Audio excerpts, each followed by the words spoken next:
সংগ্রহ করে কিন্তু আমরা গবেষণা থিসিস করতে পারবো যদি আমরা সব একসাথে আনতে পারি। সুতরাং আমি বলবো আজকের এই দিনে আমরা বিশ্ববিদ্যালয় এই অটোমেশন প্রোগ্রামের মাধ্যমে আমরা এক ধাপ এগিয়ে আছি।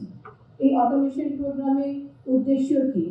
আমাদের উদ্দেশ্য হচ্ছে সঠিক, নির্ভুলভাবে এবং একসাথে অনেক রিপোর্ট যেন আমরা ডেলিভারি করতে পারি। তাতে আমাদের উপকারে কি হবে? উপকার হবে আমাদের রোগীদের এবং আমাদের চিকিৎসকদেরও। কারণ রিপোর্ট যদি দ্রুত আসে, সেই দ্রুত রিপোর্টের মাধ্যমে আমরা দ্রুত পেশেন্টদের, রোগীদেরকে আমরা চিকিৎসা দিতে পারবো।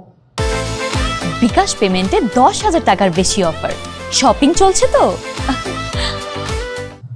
এখানে উপাদানের মধ্যে যেমন বলছে যে আমরা আমাদের সফটওয়্যার লাগবে, সেটা আমাদের মাইসফট প্রোভাইড করেছে, বারকোড সিস্টেম লাগবে এবং অটোমেটিক অ্যানালাইজার লাগবে, যার মাধ্যমে দ্রুত, শুধু দ্রুত না, অনেক রিপোর্ট একসাথে আমরা ডেলিভারি পাবো।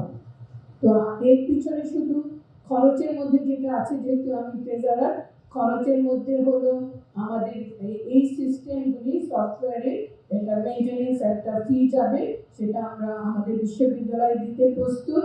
আমরা চাই যাতে আমাদের এই যে অটোমেশন প্রোগ্রামের মাধ্যমে আমাদের যে সুবিধাটা, রোগীদের সুবিধাটা, চিকিৎসকদের সুবিধা এবং যেটা হচ্ছে যে তথ্য যে আমরা সংরক্ষণ করব, সেই তথ্য সংগ্রহ করে কিন্তু আমাদের রেসিডেন্টরা থিসিস করতে পারবে, আমরা গবেষণা করতে পারবো যদি আমরা সব ইনফরমেশন একসাথে আনতে পারি।